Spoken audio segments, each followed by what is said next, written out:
আশেপাশের ঘরগুলো সব ফাঁকা তো, একটু নিশ্চিত হয়েই বসুন, কারণ আমার এই গল্পটা শুনতে গেলে মন আর কান দুটোই একা থাকতে হবে।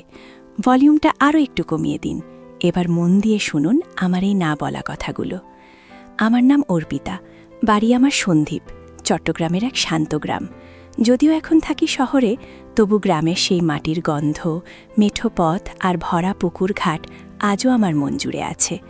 বিয়ের পর শহরের কোলাহলে এসে জীবনটা কেমন বদলে গেল। স্বামীর নাম অরূপ, সে পেশায় একজন ব্যাংক ম্যানেজার, ভালো মানুষ, সচ্ছল পরিবার।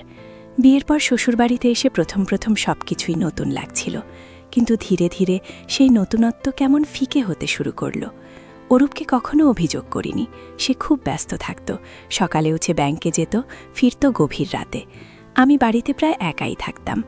আমার শাশুড়ি খুব সাধারণ, ঘরোয়া মানুষ, সকাল থেকে রাত পর্যন্ত পুজো আর্চা আর সংসারের কাজ নিয়েই ব্যস্ত। আর আমার শ্বশুর, তিনি অবসরপ্রাপ্ত সরকারি কর্মচারী, নিজের মতো করে বই পড়তেন আর টিভির খবর দেখতেন। তাদের জগৎটা বেশ ছোট, তাদের নিজেদের মতো করে সাজানো। আমার সাথে তাদের সম্পর্কটা ছিল বেশ ফর্মাল, যেমনটা আর কি হয়। কিন্তু আমার জীবনে অন্য একজন ছিল। সে আমার দেবরের ছেলে, আমার দেবর পু নয়, আমার স্বামী অরূপের ছোট ভাই। তার নাম অয়ন, বছর 3 ছোট হবে অরূপের থেকে। সে তখন কেবল বিশ্ববিদ্যালয়ে পড়া শেষ করে চাকরির প্রস্তুতি নিচ্ছিল। যখন আমি এই বাড়িতে বউ হয়ে আসি, অয়নকে দেখেছিলাম একদম শান্ত চুপচাপ একটা ছেলে, সবার সাথে অল্প কথা বলতো। আমাকেও প্রথম প্রথম শুধু ভাবি বলে ডাকত, আর প্রয়োজন ছাড়া আমার সামনে আসতো না। কিন্তু সময়ের সাথে সাথে এই দূরত্বটা কেমন যেন কমে আসলো। আমার জীবনটা ছিল 4 দেয়ালের মধ্যে বন্দী। অরূপের ব্যস্ততা, শাশুড়ির নিজের মতো জীবনযাপন, শ্বশুরের নিঃশব্দ অবসর, সব মিলিয়ে আমি যেন একটা গভীর শূন্যতার মধ্যে ডুবে যাচ্ছিলাম। হয়তো এ কারণেই অয়ন আমার জীবনের সেই ফাঁকা জায়গাটাতে কখন যে ঢুকে পড়েছিল আমি নিজেও টের পাইনি। অয়ন পড়াশোনার জন্য রাতে প্রায়ই জেগে থাকত, আমি তো সকাল সকাল ঘুমিয়ে পড়তাম। একদিন রাতে রান্নাঘরের কাজ সেরে আমি নিজের ঘরে যাচ্ছিলাম। হঠাৎ দেখি অয়ন রান্নাঘরে জলের বোতল ভরছে। রাত তখন প্রায় 1টা। আমাকে দেখে সে একটু চমকে উঠেছিল। আমি হেসে জিজ্ঞেস করেছিলাম, এত রাত জেগে পড়াশোনা করছো নাকি? সে মৃদু হেসে ঘাড় নেড়েছিল। সেই ছিল আমাদের প্রথম রাতের কথোপকথন। তারপর থেকে এটা একটা অভ্যেসে পরিণত হলো। রাতে যখন সবাই ঘুমিয়ে পড়ত, আমি হয়তো ঘরের কাজ করছি বা জানালার পাশে বসে আকাশ দেখছি, অয়নকে দেখতাম তার পড়ার ঘরে বা ছাদে পায়চারি করতে। মাঝে মাঝে সে জলের জন্য রান্নাঘরে আসতো, আর তখন আমাদের 2-1 মিনিট কথা হতো। প্রথম প্রথম এই কথাগুলো ছিল খুব সাধারণ, তার পড়াশোনা, আমার বাড়ির একঘেয়েমি, পাশের বাড়ির টুকিটাকি খবর। কিন্তু ধীরে ধীরে এই কথাগুলো কেমন যেন গভীর হতে লাগলো। সে আমাকে তার স্বপ্নের কথা বলতো, তার ভবিষ্যতের পরিকল্পনার কথা বলতো, আর আমি তাকে আমার শৈশবের কথা, আমার মন খারাপের কথা, আমার অপূর্ণ ইচ্ছের কথা বলতাম। আমার জীবনে তখন কথা বলার মতো কেউ ছিল না। অরূপকে বলেও লাভ হতো না, সে বুঝত না বা বোঝার সময় তার ছিল না। অয়ন আমার কথা মনোযোগ দিয়ে শুনত, তার চোখে আমি একটা অন্যরকম মুগ্ধতা দেখতাম। সে যখন আমার কথা শুনত, তার চোখ দুটো কেমন ঝলমল করে উঠত। এই মুগ্ধতা আমাকে ভেতরে ভেতরে কেমন যেন একটা স্বস্তি দিত। একদিন দুপুরবেলা অরূপ অফিসে, শাশুড়ি মায়ের শরীর ভালো না, ঘুমোচ্ছিলেন। শ্বশুরমশাই তার বই নিয়ে ব্যস্ত, আমি রান্না করছিলাম। দুপুরটা কেমন যেন থমথমে ছিল। হঠাৎ বিদ্যুৎ চলে গেল, প্রচণ্ড গরম লাগছিল। আমি রান্নাঘর থেকে বেরিয়ে এসে হাত ফাঁকার খোঁজে করছিলাম। এমন সময় দেখি অয়ন তার ঘরের বারান্দায় দাঁড়িয়ে আছে। সে আমাকে দেখে জিজ্ঞেস করল, ভাবি, খুব গরম লাগছে বুঝি? আমি বললাম, আর বলো না, ঘামে ভিজে যাচ্ছি। সে নিজের ঘর থেকে একটা ছোট ব্যাটারি পাখা এনে আমাকে দিয়ে বলল, এটা নাও, আমার লাগবে না এখন। আমি একটু ইতস্তত করছিলাম। সে বলল, আরে নাও না ভাবি, তোমার শরীর খারাপ করবে। আমি নিয়েছিলাম। সেই পাখাটা হাতে নিয়ে যখন আমি রান্না করছিলাম, অয়নকে দেখছিলাম তার বারান্দা থেকে আমাকে দেখছে। সে মুচকি হাসছিল। আমার বুকটা কেমন ধক করে উঠেছিল। সেই হাসিটা আমার মন কেড়ে নিয়েছিল। আমার মনে হচ্ছিল অয়নের চোখে আমার জন্য কেমন একটা নীরব আকর্ষণ আছে। সে যখন আমার সাথে কথা বলতো, তার চোখ দুটো আমার চোখ ছাড়িয়ে আমার মুখের ওপর, আমার ঠোঁটের ওপর, আমার গলার ওপর ঘুরে বেড়াতো। আমি সব বুঝতাম, কিন্তু কিছু বলতাম না। আমার শরীরের ভাঁজগুলো, আমি যে সাধারণ শাড়ি বা সালোয়ার কামিজ পরতাম, তার ভেতরেও যেন আমার শরীর কেমন আকর্ষণীয় হয়ে উঠত তার চোখে। আমি কখনো ভাবিনি যে আমার এই রূপ কারো মনে এমন ঢেউ তুলবে।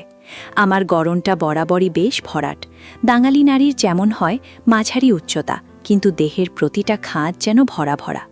আমি যখন কোনো নরম সুতির শাড়ি পরতাম, আঁচলটা সামান্য সরে গেলেই কোমরের ভাঁজ বা পেটের ওপরের অংশটা স্পষ্ট হয়ে উঠত।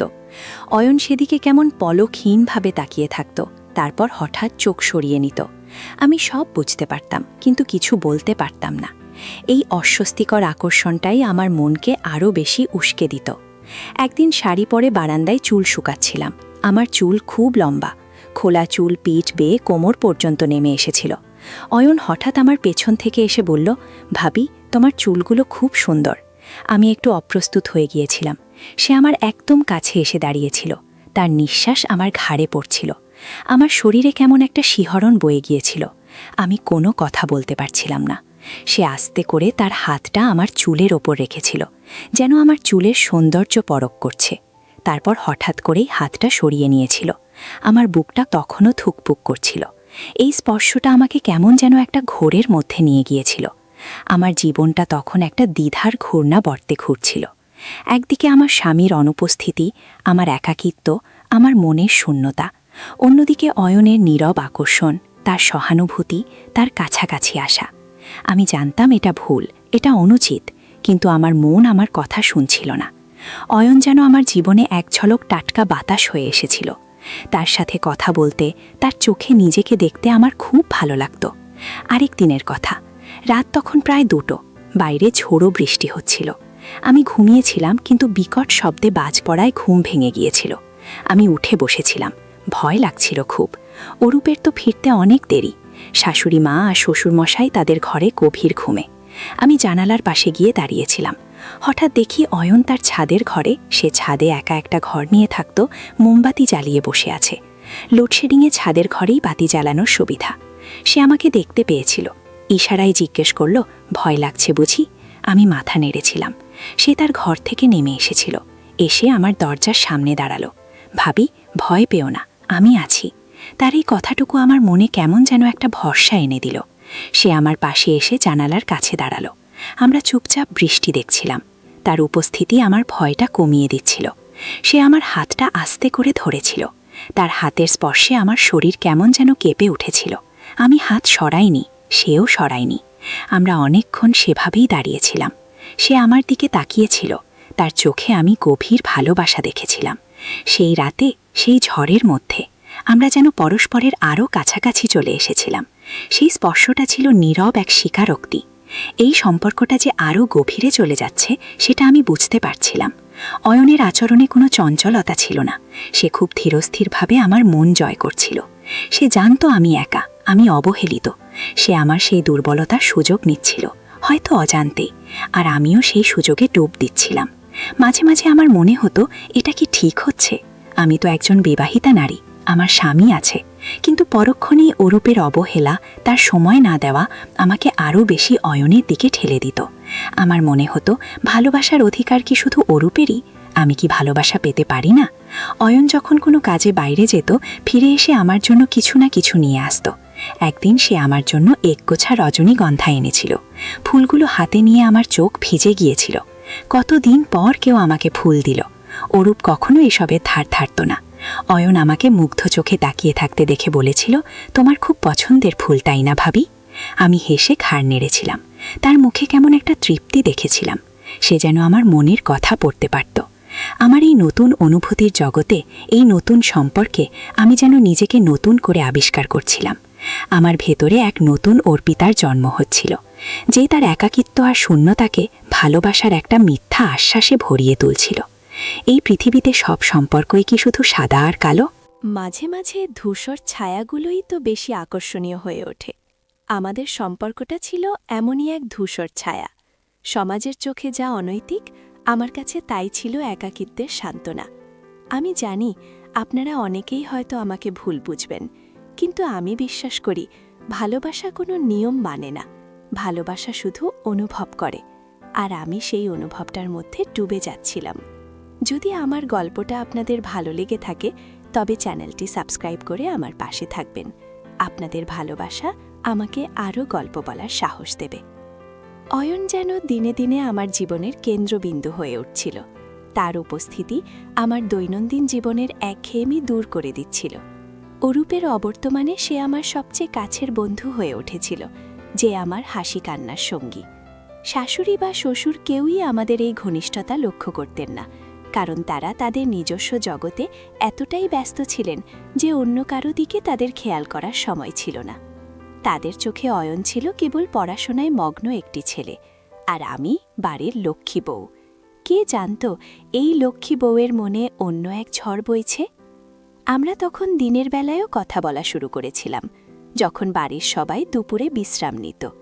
অয়ন চুপি চুপি আমার রান্নাঘরে জানালার কাছে আসত, বা আমি তার পড়ার ঘরের দিকে উকি দিলে সেও আমার দিকে তাকাত। সেই চোখের চাহনি ছিল ভাষা দিয়ে বোঝানোর মতো নয়। সেই চাহনিতে ছিল নীরব আমন্ত্রণ, এক গভীর আকাঙ্ক্ষা। আমার বুকের ভেতরে কেমন একটা ঢেউ খেলে যেত।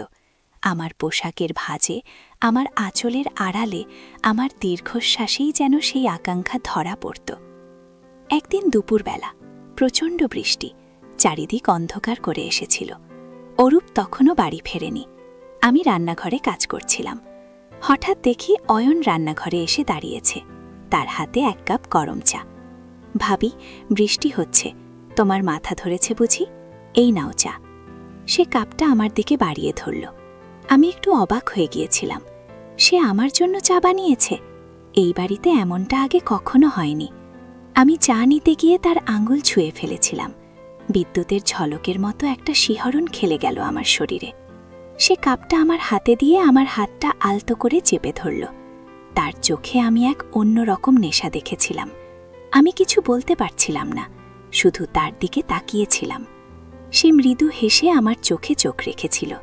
সেই মুহূর্তে যেন সময় থেমে গিয়েছিল।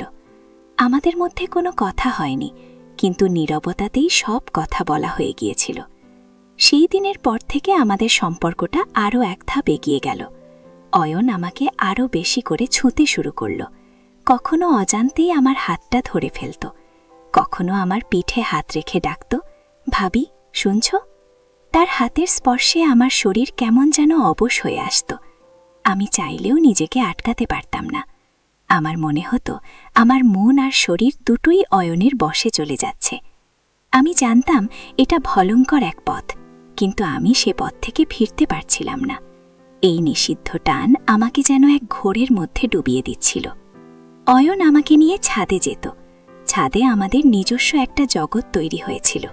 সেখানে আমরা ঘন্টার পর ঘন্টা বসে গল্প করতাম, আকাশের তারা দেখতাম, চাঁদের আলোয় একে অপরের দিকে তাকিয়ে থাকতাম। সে আমার কাঁধে মাথা রাখত, আমি তার চুলে হাত বুলিয়ে দিতাম। এই স্পর্শগুলো ছিল নির্দোষ, কিন্তু তার গভীরে লুকিয়েছিল এক গভীর আকর্ষণ। একদিন ছাদে বসে আমরা কথা বলছিলাম। সে হঠাৎ আমার হাতটা ধরে তার বুকের ওপর রাখল। ভাবি, আমার বুকের ভেতরটা কেমন করছে বুঝতে পারছ? আমি তার বুকের ধুকপুকানি স্পষ্ট অনুভব করছিলাম। আমার নিজের হার্টবিটও তখন অনেক বেড়ে গিয়েছিল। সে আমার মুখের খুব কাছে এসে ফিসফিস করে বলল, আমি তোমাকে ছাড়া আর কিছু ভাবতে পারছি না ভাবি। তার এই কথাগুলো আমার মনকে আরও বেশি করে দুর্বল করে দিয়েছিল। আমি তাকে জড়িয়ে ধরেছিলাম। আমাদের সম্পর্ক তখন শরীর আর মনের এক অদ্ভুত সমীকরণে আটকে গিয়েছিল। আমার মনে অপরাধবোধ আসত না, এমনটা নয়। রাতে যখন অরূপ ক্লান্ত হয়ে ফিরত, আমি তার পাশে শুয়ে ভাবতাম, আমি কি ঠিক করছি? কিন্তু অরূপের নীরবতা, তার উদাসীনতা আমার সব অপরাধবোধ মুছে দিত। আমার মনে হতো যে আমাকে ভালোবাসার যোগ্য সম্মান দিতে পারে না, তার কাছে আমার দায়বদ্ধতা কতটুকু। আমি অয়নের কাছে যে মনোযোগ, যে আবেগ পেতাম, তা আমার জীবনের নতুন এক রং এনে দিয়েছিল। একদিন অয়ন আমার ঘরে এসেছিল। অরূপ তখন অফিসের কাজে বাইরে। শাশুড়ি মায়ের শরীর খারাপ ছিল, তিনি ঘুমোচ্ছিলেন। শ্বশুর মশাই লাইব্রেরিতে গিয়েছিলেন। বাড়িতে তখন আমরা দুজন ছাড়া আর কেউ ছিল না। অয়ন আমার ঘরের দরজার সামনে এসে দাঁড়িয়েছিল। তার চোখে কেমন একটা অস্থিরতা। আমি তাকে ভেতরে আসতে বললাম। সে এলো, কিন্তু দরজার কাছেই দাঁড়িয়ে রইল। ভাবি, আমি আর পারছি না। তার গলাটা কেমন যেন কাঁপছিল। আমি তার দিকে এগিয়ে গেলাম। কি হয়েছে অয়ন? সে আমার হাত দুটো ধরেছিল, তার হাত কাঁপছিল। সে আমাকে আস্তে করে টেনে তার বুকের কাছে নিয়ে এলো। আমাদের চোখাচোখি হলো। আমার বুক ধুকপুক করছিল। সে আমার কপালে একটা আলতো চুমু খেল। সেই চুমুতে ছিল নীরব আকুতি। আমি তার চোখে চোখ রেখেছিলাম। সেই মুহূর্তে আমাদের মনে কোনো দ্বিধা ছিল না। সে আমাকে তার বাহুতে জড়িয়ে ধরল। আমি তাকে নিবিড়ভাবে জড়িয়ে ধরলাম। এই আলিঙ্গনে ছিল আমাদের সকল না বলা কথা, সকল গোপন আকাঙ্ক্ষা। আমাদের সম্পর্কটা তখন এক নিষিদ্ধ গহ্বরে ঢুকে পড়েছিল। অয়ন আমার জীবনের প্রতিটি রন্ধ্রে প্রবেশ করেছিল। আমার সকাল, দুপুর, সন্ধ্যা, রাত সবকিছুতেই যেন তার ছোঁয়া লেগেছিল। সে যখন আমার কাছে আসত, তার চোখে আমি এমন এক তীব্র ভালোবাসা দেখতাম যা আমাকে মুগ্ধ করে রাখত। আমি জানতাম এটা ভুল, ভয়ঙ্কর ভুল, কিন্তু এই ভুলের মধ্যে আমি এক অদ্ভুত শান্তি খুঁজে পেয়েছিলাম। একদিন বিকেলে আমি রান্নাঘরে ছিলাম। অয়ন হঠাৎ করে আমার পাশে এসে দাঁড়াল। তার হাতে একটা চিঠি। ভাবি, আমার চাকরি হয়ে গেছে। তার চোখে মুখে আনন্দের ঢেউ। আমি খুব খুশি হলাম। বাহ, কোথায় হয়েছে? সে বলল, অনেক দূরে, অন্য এক শহরে। আমার মনটা হঠাৎ করে খারাপ হয়ে গেল। সে চলে যাবে? আমার মনের ভেতরে কেমন একটা খালি হয়ে যাওয়ার অনুভূতি। সে আমার মুখের দিকে তাকিয়েছিল। কি হলো ভাবি, তুমি খুশি হওনি? আমি মিথ্যা হাসি হেসে বললাম, অবশ্যই খুশি হয়েছি, কিন্তু তুমি চলে গেলে। আমি কথা শেষ করতে পারিনি। সে আমার হাতটা ধরে বলল, আমি তোমাকে ছেড়ে কোথাও যাব না। আমি তোমাকে ছাড়া বাঁচতে পারবো না। তার এই কথাগুলো আমার মনকে আরও বেশি করে দুর্বল করে দিল। আমি তাকে জড়িয়ে ধরেছিলাম। আমাদের নীরব ভালোবাসার সাক্ষ্য ছিল সেই আলিঙ্গন। কিন্তু ভাগ্যের লিখন অন্যরকম ছিল। অয়নকে যেতেই হতো। তার চাকরিটা ছিল খুবই গুরুত্বপূর্ণ, তার পরিবারের জন্য, তার ভবিষ্যতের জন্য। আমার মন ভেঙে গিয়েছিল। আমাদের সেই গোপন অভিসার, সেই লুকানো ভালোবাসা সবকিছু কি তবে শেষ হয়ে যাবে? অয়নের চলে যাওয়ার দিনটি ছিল আমার জীবনের সবচেয়ে কষ্টের দিন। সে আমাকে জড়িয়ে ধরে বলেছিল, আমি তোমাকে ভুলব না ভাবি, কোনোদিন ভুলব না। আমি শুধু কাঁদছিলাম। আমার চোখের জল থামছিল না। সেদিন অরূপ বাড়িতে ছিল না। সে বাইরে ছিল অফিসের কাজে। অয়নকে বিদায় জানাতে আমি একাই গিয়েছিলাম। সে চলে গেল। আমার জীবন আবার সেই আগের মতো শূন্যতায় ভরে গেল। অয়নের চলে যাওয়ার পর প্রথম কিছুদিন আমার জীবন কেমন যেন থমকে গিয়েছিল। বাড়ির কাজ, সংসারের একঘেয়েমি সবকিছু যেন আমাকে আরও বেশি ক্লান্ত করে তুলছিল। অরূপের অনুপস্থিতি, তার উদাসীনতা আমাকে আবার সেই গভীর শূন্যতার মধ্যে ঢেলে দিয়েছিল। কিন্তু আমি জানি, জীবন থেমে থাকে না। মানুষ তার অতীতকে ভুলে নতুন করে বাঁচে। আমিও চেষ্টা করছিলাম নতুন করে বাঁচার। আজ আমি অনেক পরিণত। সেই সময়ের অর্পিতা আর এখনকার অর্পিতা এক নয়। আমি বুঝেছি, জীবনে কিছু সম্পর্ক আসে যা আমাদের মনকে উস্কে দেয়, কিছু গোপন আকাঙ্ক্ষা জন্ম দেয়, যা সমাজের চোখে অবৈধ হলেও আমাদের একান্ত নিজস্ব। কিন্তু এই সম্পর্কের পরিণতি সবসময় সুখকর হয় না। হয়তো এই ধরনের সম্পর্ক আমাদের একাকিত্বকে সাময়িকভাবে ভরিয়ে তোলে, কিন্তু দীর্ঘমেয়াদে তা শুধু যন্ত্রণা আর অনুশোচনা নিয়ে আসে। অয়ন আজও আমার মনে এক গভীর দাগ কেটে রেখেছে, কিন্তু সেই দাগ এখন আর আমাকে কষ্ট দেয় না। এখন তাকে বলি একটি স্মৃতি, একটি শিক্ষা। আমি শিখেছি, নিজের মনের শূন্যতা পূরণ করার জন্য ভুল পথে পা বাড়ানো উচিত নয়। নিজের আত্মসম্মানকে সবার আগে রাখা উচিত। জীবন একটাই, আর এই জীবনে ভালোবাসার সঠিক পথ বেছে নেওয়াটাই জরুরি। কখনো কখনো ভালোবাসার নাম করে যে সম্পর্কগুলো তৈরি হয়, সেগুলো আসলে কেবলই আমাদের দুর্বলতার সুযোগ নেয়। আমি এখন বিশ্বাস করি, আত্মনির্ভরশীলতা এবং নিজের প্রতি বিশ্বাসী প্রকৃত সুখের চাবিকাঠি। আমার এই গল্পটা হয়তো অনেকের জীবনের সাথে মিলে যাবে, কিন্তু আমি চাইব আপনারা ভুল পথে পা না বাড়িয়ে নিজেদের মনের জোর দিয়ে সঠিক সিদ্ধান্ত নিন।